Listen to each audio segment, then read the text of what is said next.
ये इम्पॉसिबल है। इसे तुरंत ऑपरेशन टेबल पर ले जाना होगा। हड्डी टूटकर तंत्रिकाओं में घुस रही है। अगर 1 घंटे में ऑपरेशन नहीं हुआ तो पैर काटना पड़ेगा। साहब, माँ इंतजार कर रही होगी। पैर कट गया था तो मुझे। पागल हो क्या? निकलो यहाँ से। ये कोई खेल नहीं है। 2 मिनट लगेंगे साहब, बस 2 मिनट। अगर गलत हुआ तो मेरा सर काट लीजिए। एक बड़ा सरकारी अस्पताल जहां एम्बुलेंस की तेज आवाजें दिन भर लोगों की जिंदगी की गाड़ी को रोकने और दौड़ाने का काम करती है। इसी अस्पताल के पिछले दरवाजे पर जहां से गंदा कचरा बाहर निकलता है, रोज सुबह 5 बजे एक लड़का आकर खड़ा हो जाता है। उसकी उम्र करीब 14 साल होगी। नाम है अर्जुन, लेकिन इस शहर में कोई उसे नाम से नहीं बुलाता। सब उसे कचरा वाला, कूड़े वाला या फिर भिखारी कहकर पुकारते हैं। अर्जुन के हाथ पतले हैं, उंगलियां लंबी और आंखें ऐसी जो किसी भी इंसान की आत्मा को पढ़ सके। लेकिन कोई उन आंखों को देखता नहीं। लोग सिर्फ उसके फटे हुए कपड़े देखते हैं, उसके गंदे बाल देखते हैं और उसके हाथ में लटकता हुआ काला थैला देखते हैं जिसमें वो प्लास्टिक की बोतलें और कागज के टुकड़े इकट्ठा करता है। 5 साल की उम्र में जब बच्चे स्कूल जाना शुरू करते हैं, तब अर्जुन ने अपने माता पिता को खो दिया था। एक बस हादसा, एक भीड़ भाड़ वाली सड़क और एक पल में सब कुछ खत्म हो गया। वो हादसा अर्जुन की आंखों के सामने हुआ था। उसकी गोद में ही उसकी माँ ने आखिरी सांस ली थी और उसके हाथ में ही उसके पिता का खून लगा था। उसके बाद से अर्जुन रेलवे स्टेशनों पर, मंदिरों के बाहर और फिर इसी अस्पताल के कचरे के ढेरों में अपनी जिंदगी के टुकड़े ढूंढता रहा। कई सालों तक वो अपने दादाजी के साथ रहा। एक झोपड़ी थी शहर के किनारे जो गर्मी में तपती थी और बारिश में टपकती थी। लेकिन उस झोपड़ी में एक बूढ़ा आदमी रहता था जिसके हाथों में जादू था। दादाजी हकीम थे, लेकिन कोई साधारण हकीम नहीं। वो हड्डियों के जादूगर थे। पूरे शहर में लोग उन्हें जानते थे। जिन्हें डॉक्टरों ने लाखों रुपए लेकर ऑपरेशन करने को कहा हो, वो इस बूढ़े के पास आते थे और 2 मिनट में ठीक होकर चले जाते थे। लेकिन डेस्टिनी का खेल देखिए। जो हाथ दूसरों की हड्डियां जोड़ते थे, वो खुद शराब की बोतल को पकड़ने लगे। दादाजी शराब के आदी हो गए, कर्ज में डूब गए और फिर वो भी इस दुनिया से चले गए 2 साल पहले। अर्जुन अकेला रह गया। वो झोपड़ी भी छिन गई और अर्जुन फिर सड़क पर आ गया। आज 15 अगस्त का दिन है। देश आजादी का जश्न मना रहा है।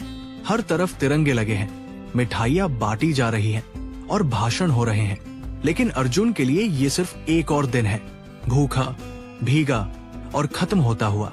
भारी बारिश शुरू हो गई है, सड़कें खाली हो गई हैं, लेकिन अर्जुन को कचरा बीनना है क्योंकि पेट की आग किसी बारिश से नहीं बुझती। भारी बारिश में अर्जुन भीगता हुआ उसी अस्पताल के ट्रामा सेंटर के पास आ गया। उसने सोचा शायद आज कचरे में कुछ ज्यादा मिल जाए। लोगों ने शायद पार्टियां की हों, प्लास्टिक के डिब्बे फेंके होंगे। लेकिन जैसे ही वो गंदे बरामदे से गुजर रहा था, एक चीख ने उसके कानों को चीर दिया। वो आवाज इंसानी थी, लेकिन दर्द से इतनी तीखी थी कि जानवर जैसी लग रही थी। अर्जुन रुक गया। उसके हाथ में कचरे की थैली लटक रही थी, लेकिन उसके पैर खुद ब खुद उस दर्द की आवाज की तरफ बढ़ने लगे। वो धीरे धीरे अस्पताल के इमरजेंसी वार्ड में घुसा। वहाँ सफेद चादरों पर एक जवान लेटा हुआ था। उसने वर्दी पहनी हुई थी, रंग बदला हुआ, मिट्टी से सनी, लेकिन सीने पर लगा तिरंगा बैच अभी भी चमक रहा था। जवान की उम्र 25 या 26 साल की होगी। उसके चेहरे पर दाढ़ी जमी थी, आंखें लाल थी और होठ कटे हुए थे। शायद दर्द से उसने खुद को काट लिया था। लेकिन सबसे डरावनी बात थी उसका दायां पैर। वो पैर किसी हाथी के पैर जैसा फूल चुका था, नीला, बैंगनी और इतना सूजा हुआ कि वर्दी का पैंट फटा हुआ था और स्किन चमक रही थी। डॉक्टरों की भीड़ लगी हुई थी। डॉक्टर शर्मा, जो 8 घंटे की ड्यूटी के बाद थके हुए थे, उनके माथे पर पसीना था। वो बोले, ये इम्पॉसिबल है, इसे तुरंत ऑपरेशन टेबल पर ले जाना होगा। हड्डी टूटकर तंत्रिकाओं में घुस रही है। अगर 1 घंटे में ऑपरेशन नहीं हुआ तो पैर काटना पड़ेगा। जवान ने अपनी आंखें बंद कर ली। उसकी सांसें तेज हो गई। उसने कहा, साहब, माँ इंतजार कर रही होगी। पैर कट गया तो। और वो एक बच्चे की तरह रोने लगा। एक वो जवान जो सीमा पर गोलियां खाता है और एक ये दर्द जो उसे तोड़ रहा था। अर्जुन दरवाजे के पीछे खड़ा था। उसने ऐसा दर्द पहले भी देखा था।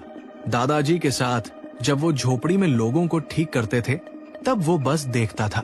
दादाजी उसे सिखाते थे और आज वो दृश्य उसकी आंखों के सामने घूम गया। 2 साल पहले की बात है। झोपड़ी में बैठे हुए दादाजी ने एक बूढ़े आदमी का पैर पकड़ा हुआ था। अर्जुन उनके बगल में बैठा था। दादाजी ने कहा था, देख बेटा, हड्डी जमीन की तरह होती है। अगर जड़ें मजबूत हैं तो पेट खड़ा रहेगा। ये जो पैर फूला हुआ है इसमें पानी नहीं है। हड्डी ने अपनी जगह छोड़ दी है। अर्जुन ने पूछा था, कैसे ठीक होगा दादा? तब दादाजी ने मुस्कुराते हुए उसके हाथ अपने हाथों में लिए थे और कहा था, हाथों में दिमाग होना चाहिए बेटा, दिल में नहीं। दिल धड़कता है तो हाथ कांपते हैं। जब तू किसी को ठीक करेगा तो खुद को भूल जाना, खुद का दर्द, खुद की भूख, सब भूल जाना। बस वो हड्डी दिखनी चाहिए तुझे, वो जो खिसक गई है, जो रो रही है। उसी रात दादाजी ने अर्जुन को सिखाया था कि कैसे अंगूठे से पल्स महसूस करनी है, कैसे सूजन को छूकर पता लगाना है कि हड्डी किधर भागी है, और कैसे एक झटके में जोर से लेकिन प्यार से उसे वापस अपनी जगह पर लाना है। अर्जुन ने पूछा था, अगर गलती हो गई? दादाजी ने कहा था, तो फिर वो आदमी लंगड़ा हो जाएगा और तू उसकी जिंदगी भर सेवा करेगा। यही फर्क है डॉक्टरी और झोला छाप में। डॉक्टर ऑपरेशन करके भूल जाता है, हकीम हाथ लगाकर जिम्मेदारी लेता है। उसके बाद अर्जुन ने 15 मजदूर के पैर ठीक किए थे जिन्हें मलबे में चोट लगी थी। कभी गलती नहीं हुई। लेकिन आज अस्पताल में एक असली डॉक्टर के सामने अर्जुन अंदर घुसा। सबने उसे देखा, एक गंदा लड़का जिसके बालों में कचरा फंसा था, जिसकी टी-शर्ट फटी हुई थी और जिसके हाथ में एक काला प्लास्टिक का थैला था। डॉक्टर शर्मा ने पूछा, कौन है ये? अर्जुन की आवाज कांप रही थी लेकिन उसमें एक अजीब दृढ़ता थी। उसने कहा, साहब, ये ऑपरेशन नहीं चाहिए। सब चौंक गए। डॉक्टर शर्मा ने कहा, क्या? अर्जुन ने फिर से कहा, इनके पैर की हड्डी अपनी जगह से हिल गई है, बस वहीं, यहाँ पॉप्लिटियल फोसा में फाइबुला हेड डिसलोकेट हो गया है, बस वापस धकेलना है। डॉक्टर शर्मा ने उसे घूरा। उन्होंने कहा, पागल हो क्या? निकलो यहाँ से, ये कोई खेल नहीं है। लेकिन अर्जुन नहीं हिला।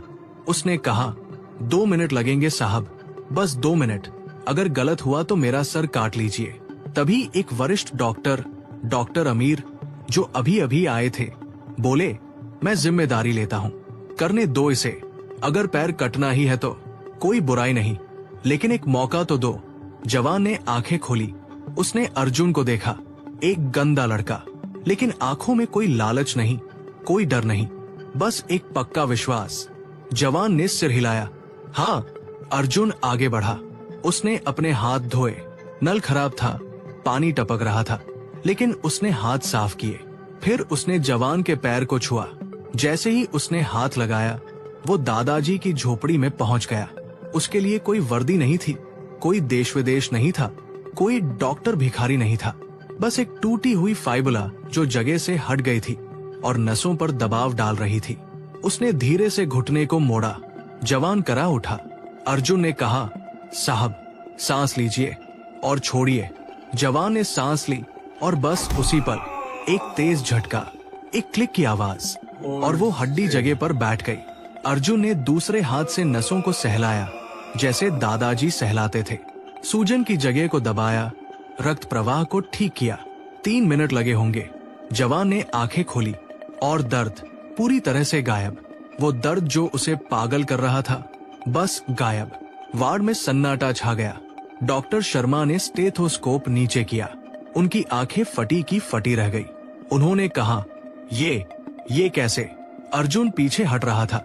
उसे डर लग रहा था, कहीं पुलिस न बुला ले, कहीं उसे कचरा चोरी का आरोपी न बना दे। वो अपना काला थैला उठाने लगा। तभी जवान ने आवाज लगाई, रुको। अर्जुन रुका, पीठ किए खड़ा था। जवान ने पूछा, कौन हो तुम? अर्जुन ने मुड़कर देखा। उसकी आंखों में आंसू थे। उसने कहा, कोई नहीं साहब, बस कचरा बीनने वाला। जवान ने कहा, नहीं, तुम्हें ये किसने सिखाया? ये कोई आम बात नहीं है, तुम्हारे हाथों में जादू है।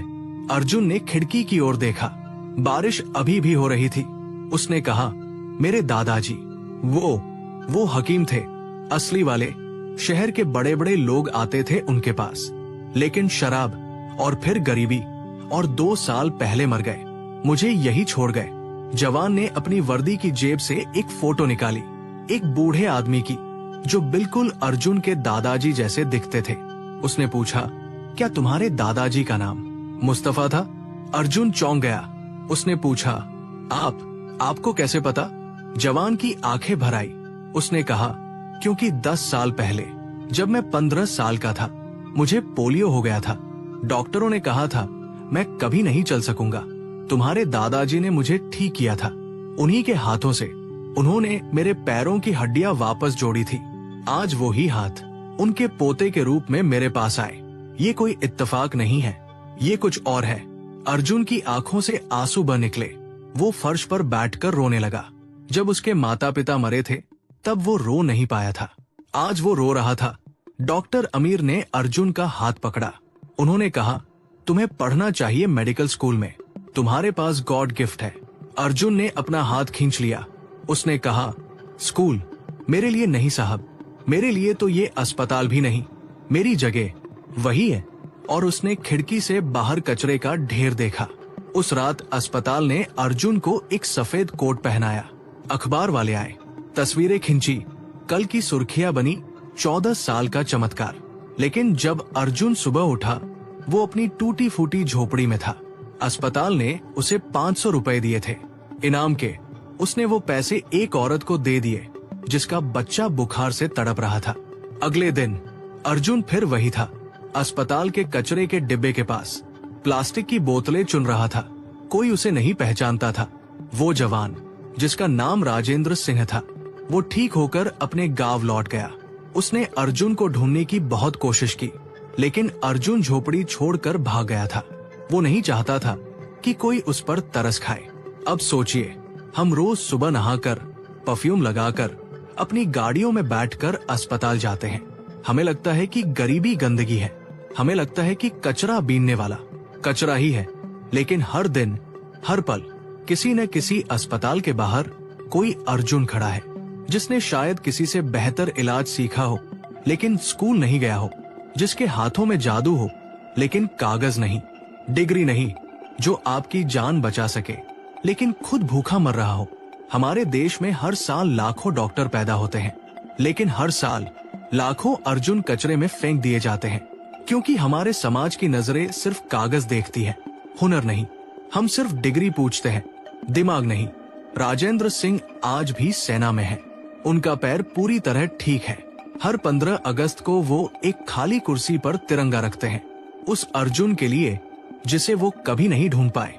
और कहीं शायद आपके शहर के कचरे के ढेर में कोई 14 साल का लड़का आज भी किसी की जान बचाने के लिए इंतजार कर रहा है कि कोई उसे अंदर बुला ले, कोई उसे पूछ ले, तुम्हें किसने सिखाया? और वो शायद कहे, दादाजी ने। लेकिन हम सुनेंगे नहीं, क्योंकि हमारे कान सिर्फ डिग्री वाली आवाजों को सुनते हैं। लेकिन हर शहर में एक अर्जुन जरूर है, बस हमें उसे ढूंढना है, उसके हाथों को पकड़ना है और कहना है धन्यवाद, क्योंकि कचरा साफ करने वाला अक्सर हमारी सोच साफ कर देता है। धन्यवाद।